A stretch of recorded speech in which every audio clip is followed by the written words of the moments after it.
Winter's back. It's cold today.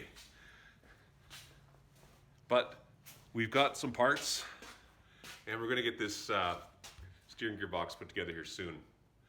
So I'm gonna share my progress today on how I got to this point. And I thought I'd share too that I did my research. I was looking in my motor's manual and it tells me that the Gemmer steering gear box here, which is made by Gemmer, is also used in other vintage cars of the same era.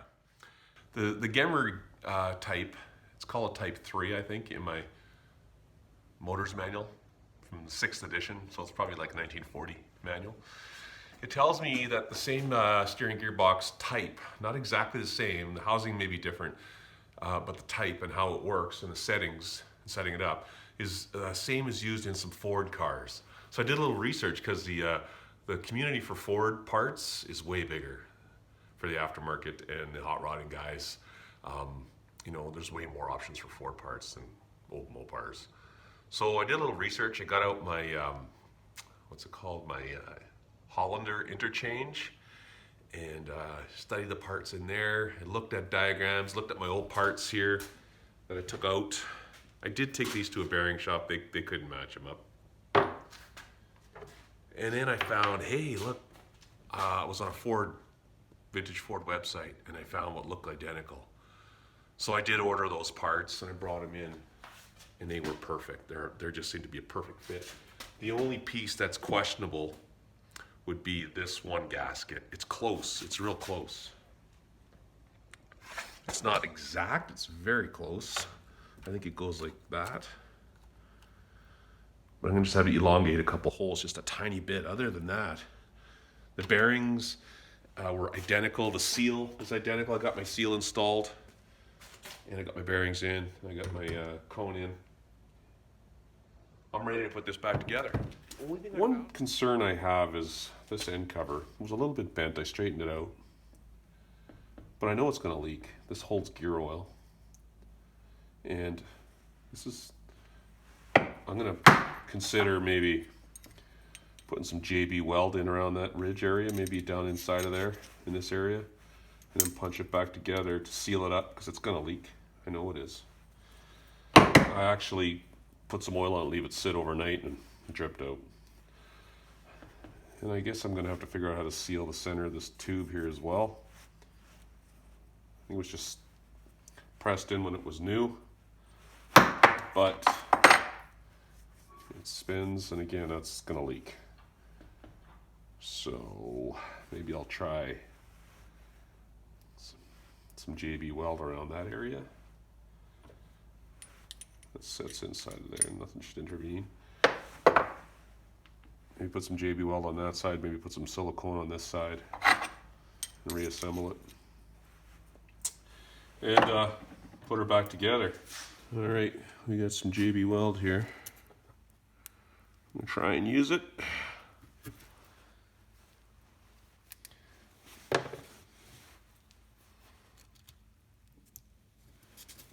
Something like that, about 50-50 mix, they say.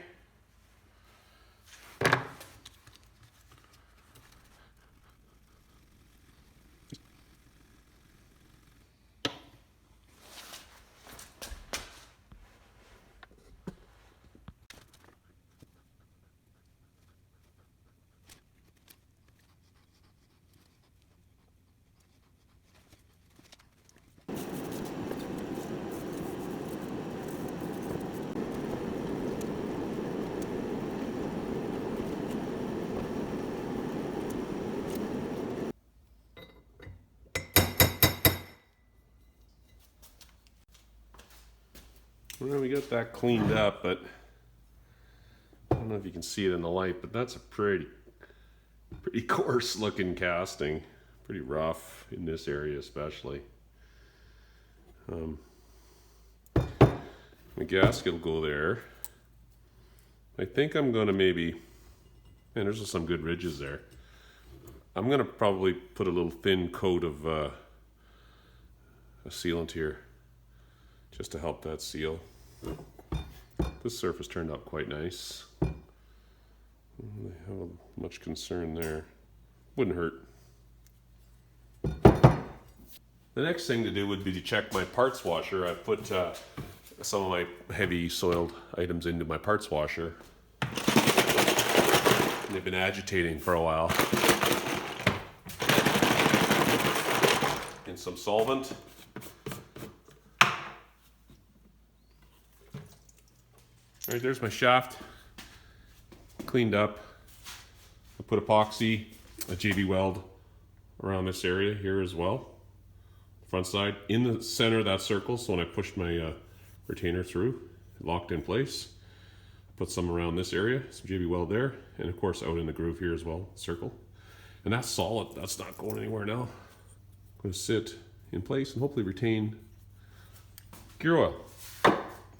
This is the cover for adjusting the sector gear. You know what? Like Caroline Ingalls, she cleaned up pretty good. Looks good, looks nice, degreased, ready to go.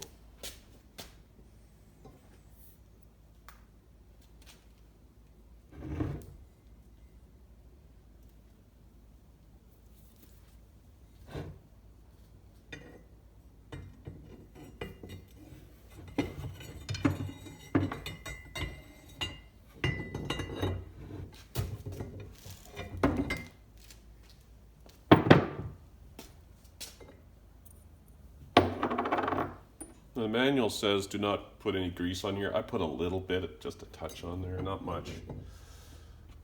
That's dry. They want you to set it up dry, just so you can get the right amount of play set, I guess. Preload.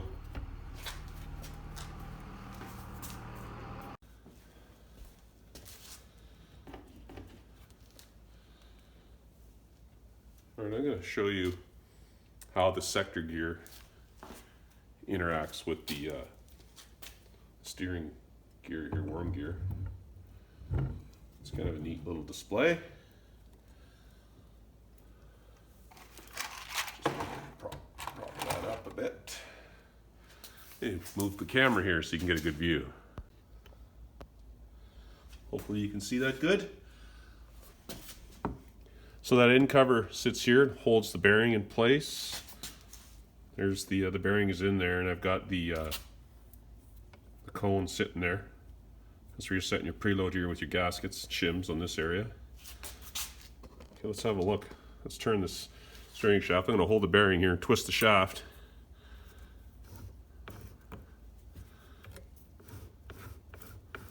There it is, wheel lock all the way over to one position. I turn it. See the worm gear turning up top there? It goes the other way. That would be centered. I twist the sector gear, of course, the other side over here. You can't really see it. This is where your pitman arm is fastened to right here. That's what twisting in circular motion to turn your pitman arm. All right, so I put in every shim that I had here just as a trial behind the plate here. And if I grab it, I have some movement there. Can you hear it? Now the shims are all different thicknesses, of course, which is awesome. I'm gonna proceed now to take some shims out. I don't want any play there, they tell me. Take out some shims, take the cover back off, and check it again.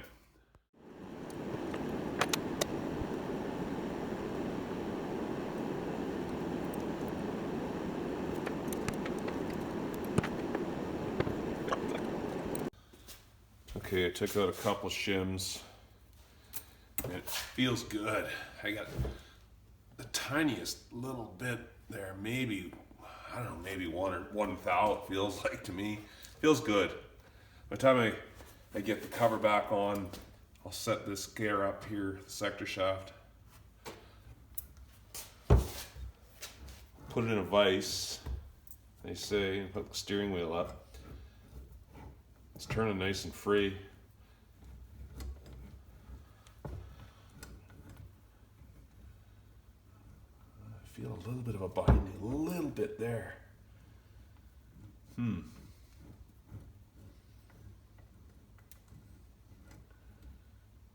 Right there. It's binding just a little bit. It's trial and error with the shims.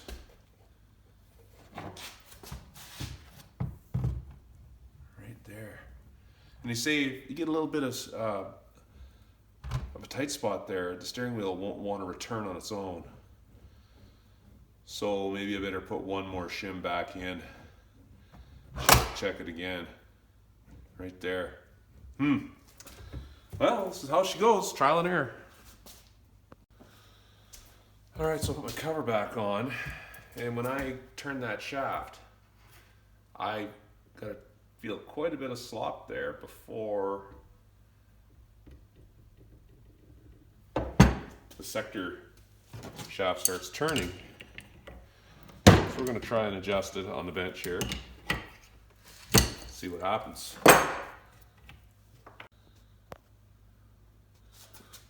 All right, they tell me to take this as a lock star here, take that off, or at least far enough so you can adjust it and twist it.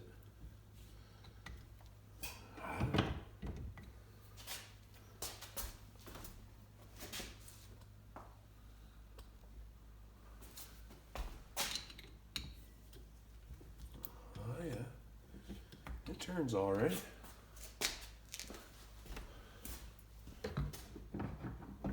Ooh, it feels better too. Yeah, cool. Wow, instant feel there. Turning the steering shaft now. Oh yeah, wow. So you fellas out there that got sloppy steering, if you have this style, maybe this is the answer.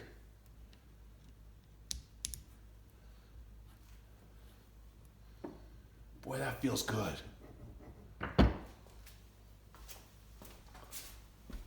Put the lock nut back on there. Now this is just set up on a bench, of course.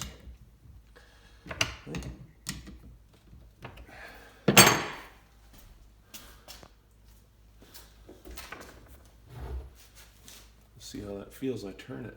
Oh man. Very nice. That's cool. There we go. So I think preliminary, I'm ready to maybe put this back in the car. I think. Maybe I'll go read some more instructions. They talk about putting it on a bench, putting it in a vise, and then putting your steering wheel on, and then I can walk through nicely the full travel.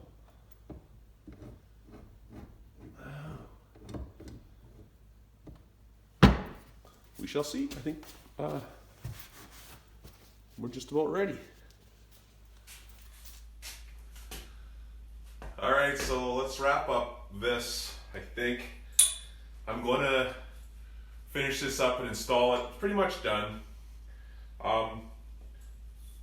It sits in the car at an angle like this, and when you mount it in the car, that angle is important because it mounts up at the dash up in this area here. There's a bracket around the dash, and in the mounting bracket there's elongated holes here so you can adjust the angle and get it straight. I want to talk about this cover. You know, I kind of Mickey Moused it a bit. JB Weld. It's not really part of the safety system of the car. It's basically a seal for the end of the housing, and a wire goes through it for my horn. And I think that I've sealed it up. I'm not really concerned about it. I'll keep an eye on it. If it leaks again, I'll just find another one somewhere. I did shop around a little bit to try and find a new cover there, but I just kind of got burned lately on a parts order. Really irritated me, just pissed me off, and basically I hate throwing away money. We all work too hard for our money, and I hate giving it away. I got screwed on some parts, so at any rate, I decided just to fix this one for now with JB Weld. I think it's going to work. We'll see. The other interesting thing worth mentioning is that there's gears. There's a gear set in here. It's a gear ratio.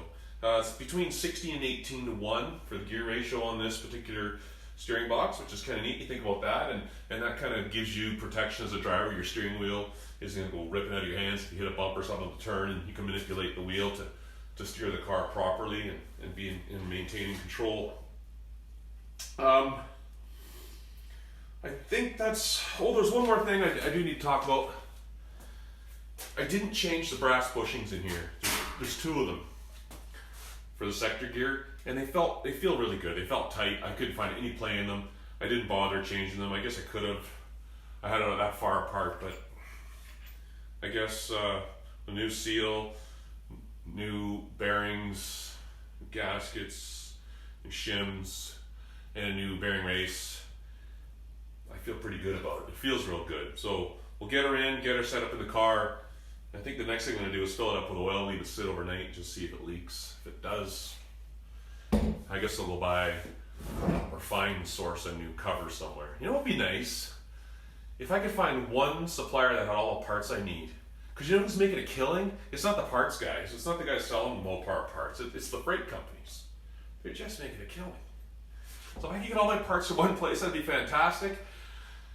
For now, quit your whining, right? So there you go. You can get your parts from an early Ford. I'm not going to say where I got them. I don't want kind of prices for Mopar parts or the Ford parts to go through the roof, because now people found out they fit Mopars. But do your research. Save yourself some money. They came from California. That's all I'm going to say. Thanks for subscribing. Thanks for watching. Appreciate it. If you like what you see down the bottom right corner of the screen there, hit subscribe, and I'll be sending more videos up here eventually. Thanks. Have a good one.